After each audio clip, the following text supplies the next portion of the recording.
Hola, ¿qué tal? ¿Cómo les va? Muy buenas noches, bienvenidos a 23 en punto, un programa muy interesante tenemos hoy. Ya les vamos a presentar a las invitadas en este momento de tanta discusión del rol de la mujer, del empoderamiento de la mujer, de tantos debates que se dan por estos días y del contexto actual político y social del país, con dos referentes ineludibles de la política argentina que nos van a estar dando su punto de vista, su mirada, su opinión sobre distintos temas junto a nuestro equipo, como siempre, Jorge Chío y Alejandro Cancelare. ¿Cómo andan? Buenas noches, muchachos. Hola Mariano, ¿cómo estás? ¿Bien? ¿Cómo andas, Mariano, Jorgito? ¿Cómo transcurre la semana? ¿Me dan los títulos que vamos a desarrollar en un ratito? Títulos. Por una parte, bueno, Congreso del PJ en Hurlingham, que ahí hubo muchos desencuentros, a pesar de que las reuniones habían comenzado en la municipalidad de Hurlingham temprano, casi llegan al club de Villa Tesey en desencuentro. Y por otra parte, intendentes opositores que desafían a Vidal con aumentos de más del 15%. Ajá, ¿en las tasas municipales? No, en sueldos.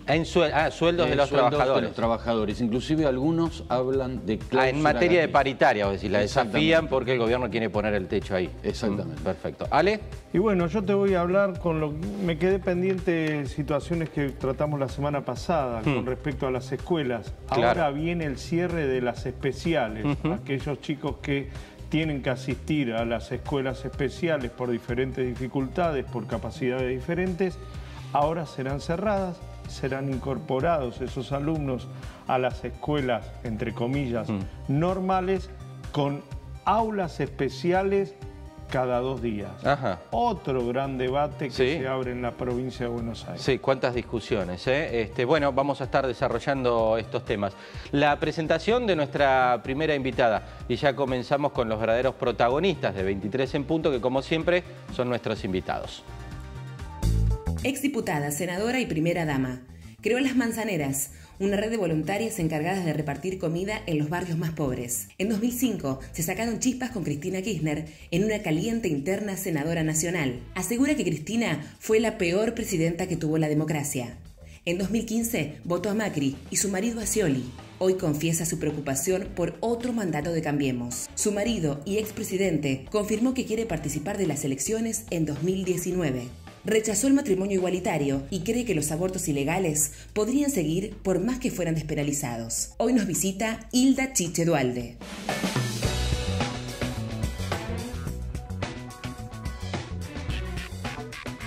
Chiche, ¿cómo le va? Gracias por venir. Bien, ¿Cómo anda? gracias por invitarme. Digo, tiene una trayectoria enorme. Tratamos de resumirlo en tiempos televisivos. Algunas cosas son... A ver, le iba a preguntar. ¿Verdad? Y otras no es que son mentiras, pero están como incompletas. Pero lo vamos a charlar. Por eso, hubo que resumirlo mucho. Claro. ¿Cómo ve el contexto hoy? Empecemos por ahí. ¿Cómo ve la Argentina de hoy? La veo con dificultades, pero sin olvidarme de dónde venimos, porque seríamos injustos si no nos acordáramos del país que dejó el kirchnerismo. De cualquier manera, me parece que estamos en una convertibilidad fáctica.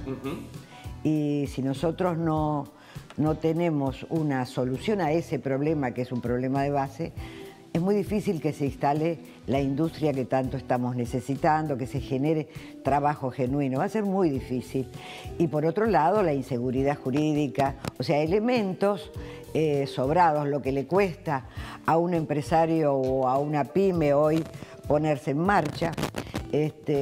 Son situaciones que dificultan lo que para mí es la base del desarrollo de un país, que es la producción, ¿no? ¿Le preocupa, como esa es una de las partes incompletas del informe, o no? Digo, ¿le preocupa un nuevo periodo de Cambiemos en el gobierno? No, no me preocupa, en la medida en que vayan aprendiendo. Ellos van lentamente aprendiendo algunas cosas. En otras se equivocan. El cierre o la pretensión de cierre de las escuelas de las islas, mostró un desconocimiento de la realidad. A mí me tocó trabajar mucho en las islas y la escuela es el único ámbito de socialización que tienen.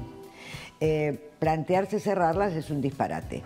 Y ahora, pretender lo mismo, o sea, es como que tiramos la hebra larga, decía mi abuela, para aprovechar la corta.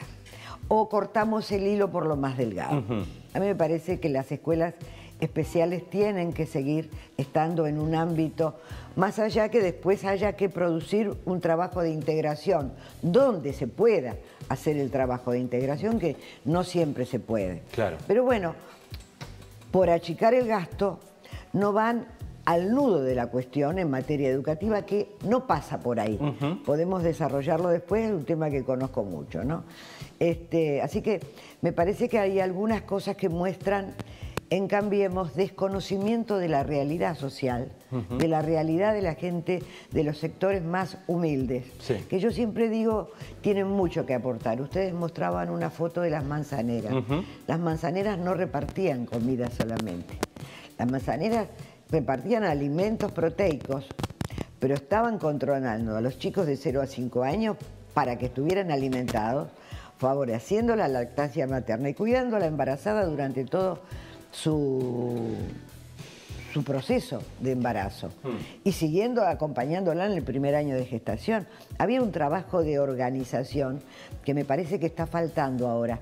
Si nosotros creemos que un gobernante municipal, provincial o nacional conoce la realidad de los barrios más pobres, se equivoca. Si la gente no participa, si no se empodera, si no ayuda en proyectos locales, pero bien focalizados, es muy difícil. Claro. Bueno, es uno de los temas que nos genera mucha preocupación. Justamente estamos viendo algunas imágenes en este momento del informe que hicimos la semana pasada, que tiene que ver con las escuelas del Delta, que había muchísima preocupación por la comunidad educativa y que finalmente, después de la presión de toda la comunidad educativa, como bien decía Chiche, no es solo la escuela. Nos contaban los vecinos isleños que es el lugar de encuentro, que es el espacio donde se celebran cumpleaños, donde se reúne la comunidad, y queríamos terminar de confirmar, ya que Chiche tocó el tema, que finalmente el gobierno, con una improvisación total, que aquí dijimos, ¿no?, la semana pasada, en esta escuela del Arroyo Caracoles, donde nosotros estuvimos, finalmente decidió no cerrarla. Pero esto se debió sobre todo a la presión de toda la comunidad educativa. El municipio de San Fernando se puso muy firme también al respecto. El de Tigre hizo lo suyo, aunque las islas están en la segunda sección del Delta, que es la zona de San Fernando. Pero justamente cuando nosotros tocamos el tema, y lo recuerdo ahora porque Chiche lo mencionaba, y para confirmarlo, el gobierno dio marcha atrás, pero refleja la improvisación. Cerramos 8 escuelas, después cerramos 6, bueno, no cerramos ninguna porque se quejan. Una cosa insólita. Quiero escucharlos, muchachos, con Chiche, a ver, ¿qué tienen? Chiche mencionó las manzaneras. La historia reciente reconoce 2 acciones. Manzaneras, por una parte, que se quisieron reeditar en distintos momentos, y también la Mesa del Diálogo Argentino, que se hizo también en su momento. ¿Hace falta otra mesa de diálogo argentino en nuestro país? Yo creo que el presidente habla mucho de diálogo. Siempre dice en sus discursos de la importancia del diálogo. Pero tiene un diálogo radial. Hoy me reúno con los empresarios, mañana me reúno con los sindicalistas, pasado me reúno con quien fuere. Y la realidad es que para que el diálogo sea fructífero, la convocatoria tiene que ser a todos los sectores, incluidos los movimientos sociales. No puede quedar afuera nadie. ¿Por qué razón? Porque cuando nos escuchamos y vamos viendo que el problema que plantea un sector es menos importante que el que plantea otro sector, vamos tomando dimensión de la realidad y entonces somos capaces de decir, bueno, vamos a atender primero esto. Entonces, me parece que el diálogo sirve en tanto y en cuanto todos estén sentados a la misma mesa, ¿no? El gobierno presume que los empresarios son llorones, cree íntimamente que Hugo Moyano es parte de un gran problema y la justicia está investigándolo, no sabemos cómo. ¿Usted cree que es Moyano el único sindicalista que debe ser investigado? Yo creo que el sindicalismo tiene el mismo problema que tiene la Argentina. Es una gran decadencia, una decadencia moral que nos abarca a todos y en algunos sectores se hace como más evidente. Creo que los sindicalistas, seguramente como en todos lados hay buenos sindicalistas, hay malos sindicalistas, pero la gente tiene ya una percepción del sindicalismo. Los que salen en los diarios y en la tele. La gente define antes que muchas veces los periodistas o los políticos qué imagen tiene de un sector o de otro. El sindicalismo en general está mal considerado. Como estamos mal considerados, todos los políticos, sin excepción. La gente no cree en la política, acá y en el mundo no cree en la política. ¿Y los empresarios son llorones? Y los empresarios, a algunos les puede ir bien y a otros les puede ir mal. Nosotros tenemos una cantidad de impuestos que supera el 50% de lo que se gana. Entonces, la verdad que si más allá del IVA, de ganancias y de todo lo que tiene que pagar empleados, tiene que pagar luz, tiene que pagar... Cuando hace la cuenta, una pyme o un pequeño empresario dice, no, mejor cierro. Entonces, acá hay que ir a una reforma tributaria en serio, pero es el momento, yo no sé, yo creo que el momento de las reformas tributarias es cuando al país le va bien. Kirchner tendría que haber hecho una reforma tributaria en serio, porque en ese momento, bueno, fue el mejor momento, creo, claro, de la Argentina, pero en materia económica, ¿no? Pero hoy no sé, pero hay que ir legislando. A veces me preocupa la forma en que se legisla. Pero si hay leyes y no las cumple, por ejemplo, claro. Cristóbal López hoy está en libertad. Pero vamos a terminar un tema, después vamos a Cristóbal López, si querés, porque si no me queda una cuestión incompleta. Legislar tiene que ver con hacer leyes que sean para el tiempo en el que vivimos.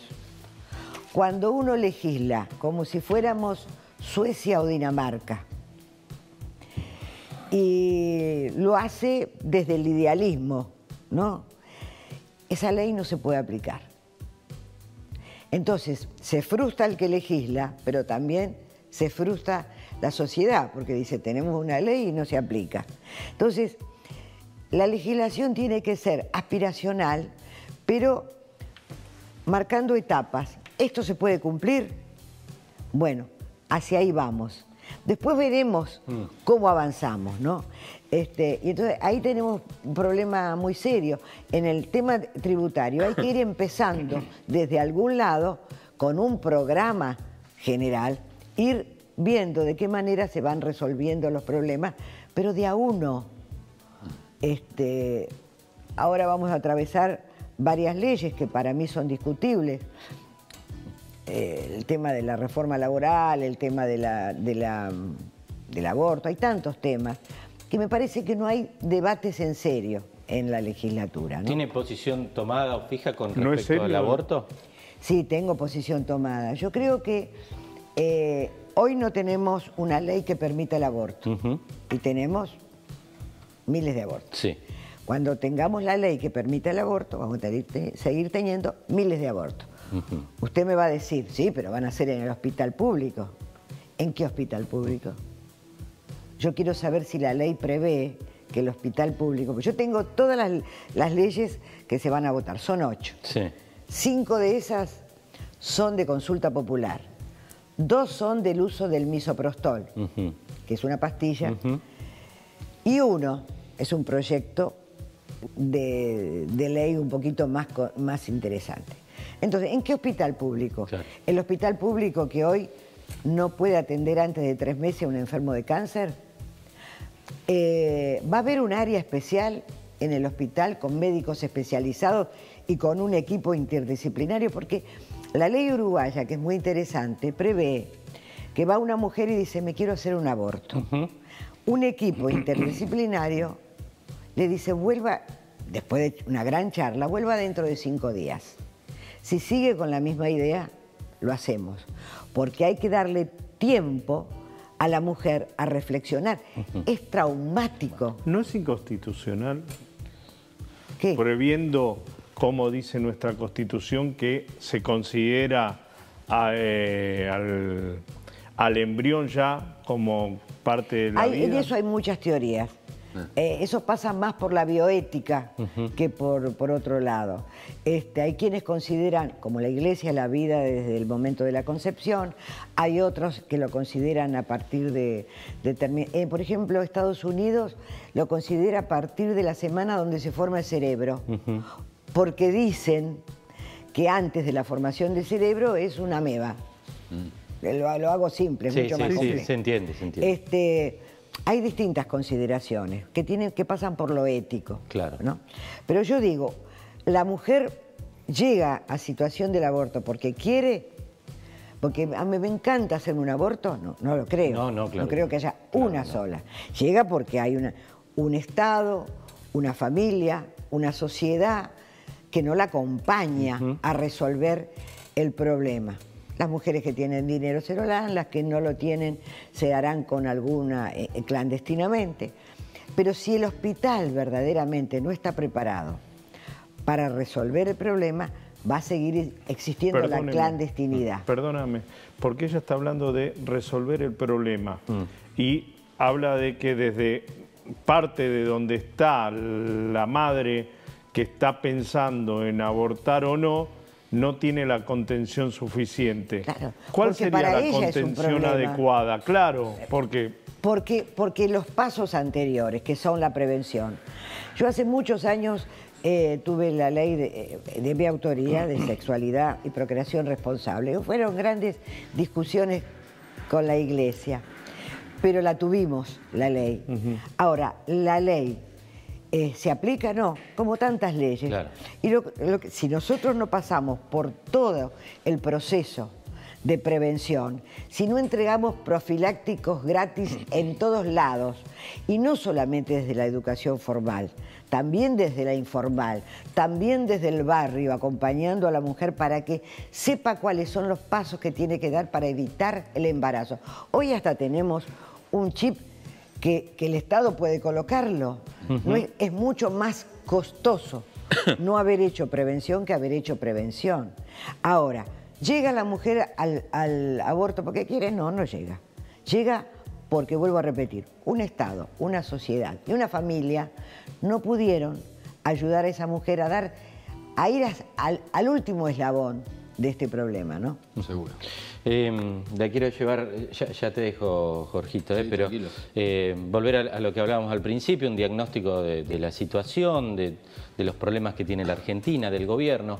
¿Qué pasa enfrente? ¿Cómo ve la oposición? ¿Qué pasa en el peronismo? Mal. Mal. Lo veo mal. Deseo que pudiera reorganizarse. No es fácil. Va a ser muy difícil porque... ¿Lo está intentando o no? Todos lo están intentando. Ajá. Las fotos que he visto estos días, a mí no me mueven el amperímetro, no me interesan participar de espacios que no sean lo suficientemente serios, primero partiendo de una autocrítica. ¿Qué macanas nos mandamos? ¿Qué cosas hicimos mal? Esto no lo escucho. No lo escucho. Entonces... hay que partir de una autocrítica, a partir de ahí intentar reconstruirse. Hay mucha gente seria, potable, interesante, que sueña con la recuperación del peronismo. Y hay otros que están buscando ver cómo se pueden acomodar o cómo pueden llegar a ser diputados. En ese sueño que tienen muchos dirigentes, figuras importantes, su marido, el expresidente Duhalde, ¿está con ganas de volver al ruedo político, de participar? No, él no dejó nunca la actividad política. Participar no significa querer ser, sino participar significa querer de alguna manera nuclear a toda esa buena gente que existe y que quiere participar de un espacio que lo conmueva. A mí, si es un espacio que yo veo gente interesante, que es capaz de reconocer errores, que hace planteos hacia adelante serios, que hace una propuesta, porque el país no funciona con un solo partido, claro. Sobre todo con un partido o una coalición que no tiene pasado. Ni bueno ni malo, no tiene pasado. Frente a eso está el radicalismo que se ha de alguna manera metido y desaparecido dentro de Cambiemos, y el peronismo que está con una profundísima crisis. Entonces, el planteo tiene que ser cómo superamos con ideas o cómo hacemos una propuesta superadora. ¿Es la crisis más profunda de la historia del peronismo esta? Hemos atravesado muchas crisis, pero creo que desde la democracia hasta acá hemos acumulado muchos errores. No podemos culpar a Macri por el 30% de pobreza. Claro. No lo podemos culpar. ¿Está haciendo todo lo que tiene que hacer para que la pobreza baje? Tengo mis dudas. El último número que ha salido del INDEC con respecto a la desocupación, no me lo cuenten, por favor. No me cuenten que ahí no tienen incorporados los programas sociales, porque eso es una mentira igual que la mentira de Cristina. Entonces, ojo con esas cosas, pero de cualquier manera no tiene responsabilidad de lo que sucedió antes. Claro, claro. Hemos cometido muchos errores. Jorge. Chiche, voy a hacer un poquito de historia. Es cierto que, bueno, para los que nos conocemos desde hace mucho tiempo, digo, ¿es cierto que se fue de su casa un día porque iba Cristina Kirchner? No me fui, me quedé, pero no aparecí. ¿Y a dónde se quedó? En la cocina cocinando. Le cocinó. Y sí, vivió. Sí, porque ¿Cómo fue? ¿Cómo fue ese día? La anécdota fue muy cómica porque nunca imaginé que mi marido iba a tener esa reacción tan maravillosa. Había sido el acto de Lanús, que creo que fue el lanzamiento de la candidatura de Néstor. Sí, fue un acto, sí, con uno de los Néstor, primeros con actos, Quindimil no me acuerdo, sí, como corresponde. Como correspondía. O como correspondía, Sí, pobre. sí. Entonces llega a casa, imaginemos 8 de la noche, Eduardo, y me dice, están viniendo Néstor y Cristina, vamos a cenar acá en casa. Y yo le digo, yo no. Pero quédate tranquilo, que van a comer. Entonces, mi casa es grande, en el comedor de adelante nunca supieron. Y Eduardo hizo, bueno. Y se quedó, dijo, está bien. Bueno, y yo tengo una señora que me ayuda en casa de hace muchísimos años, ella llevaba la comida. Lo cómico fue que después me entero que Cristina pide una remera, porque había venido del acto muy transpirada. Entonces mi marido le dice, subí y andá al placar de Chiche y elegíla. Dice, bueno, se llevó una remera mía que después me devolvió. Pero esa anécdota que se ha conocido tiene que ver con una cosa que tenemos las mujeres, que es como una intuición que está comprobada neurológicamente. Esta cosa de que no funcionan los dos hemisferios a la vez es cierto, está comprobado a través de todos los estudios modernos. Yo había tenido diferencias, formas de ver las cosas distintas a Cristina siempre. No me banco la soberbia. La soberbia para mí, y si se combina con la ignorancia, es explosiva. ¿Y Cristina combinaba ambas? Combinaba. Pero bueno, el soberbio no se da cuenta de eso, ¿no? Entonces yo no tenía empatía. Y bueno, no la tuve nunca. Ni por nunca. su esposo podría haber hecho ese esfuerzo de haberla recibido. No lo hago por nadie. Cuando algo... por eso yo tengo tantas dificultades en la política. Yo sé siento lo que quiero. Después me cuesta mucho relacionarme políticamente con mis compañeros. Porque si algo me parece que está mal, no hago lo correctamente político. Digo lo que me parece. Chiche, un gusto, la verdad que escucharla así, a nosotros nos gusta mucho poder escuchar a nuestros entrevistados y tener una conversación de este tipo. Le agradecemos, además sabemos que tuvo un viaje muy largo. Así que se lo agradecemos mucho. Ahí viene Graciela Fernández Mejide. Sí, la vi, la saludé. Hoy la escuché por radio y me emocionó, y lo tengo que decir antes de irme. Lo va a decir ella seguramente cuando le pregunten, pero... La mirada que tiene hoy sobre lo que está sucediendo con no escarcelación, sino el traslado de Astiz, de prisión domiciliaria. Fundamentalmente de Astiz, ¿no? A prisión domiciliaria me pareció extraordinaria, me pareció de una inteligencia, de un sentido de lo que es el derecho, que bueno, te felicito, Graciela, te felicito realmente. Qué lindo. Gracias, Chiche. Gracias, ha sido muy amable por la visita, muy generosa por su tiempo. Gracias. Gracias. Y la próxima, prometo que viajamos nosotros y hacemos la nota por lo más, al Cine de Manhattan. Hacemos la pausa muy breve. Está presentada nuestra próxima invitada. Se lo dijimos al principio del programa. Programa muy interesante de 23 en punto. Mujeres con fuerza en la política en este momento de la Argentina. Así que no se vayan, en un instante ya venimos.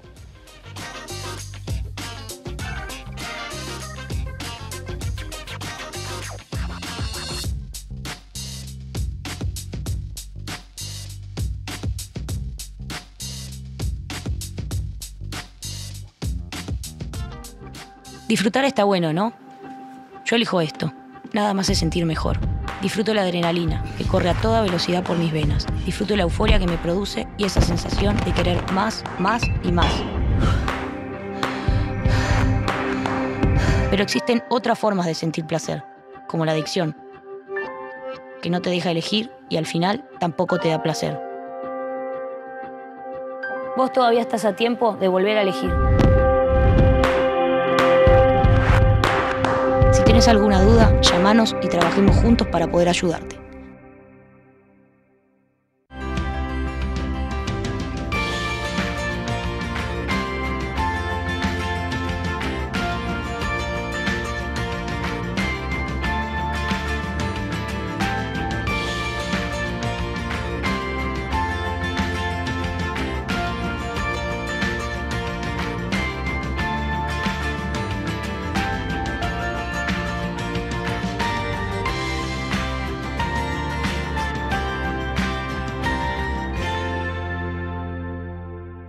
¿Usted quiere saber cómo iniciar su jubilación? ¿Cuánto va a cobrar y qué le conviene hacer? Ingrese a www.mijubilacion.com o comuníquese al teléfono 4382-1869. Si sos vecino de Tigre, estás protegido. Solicitá sin cargo la instalación del botón de pánico domiciliario Alerta Tigre, Casa Protegida, o descarga gratis la app Alerta Tigre en tu celular para estar conectado al Centro de Operaciones Tigre y enviar alertas en caso de delito, siniestro o emergencia médica, para recibir asistencia del COT, SET o bomberos. Para más información, comunicate al 0800 122 Tigre. En Tigre, seguro la pasás bien.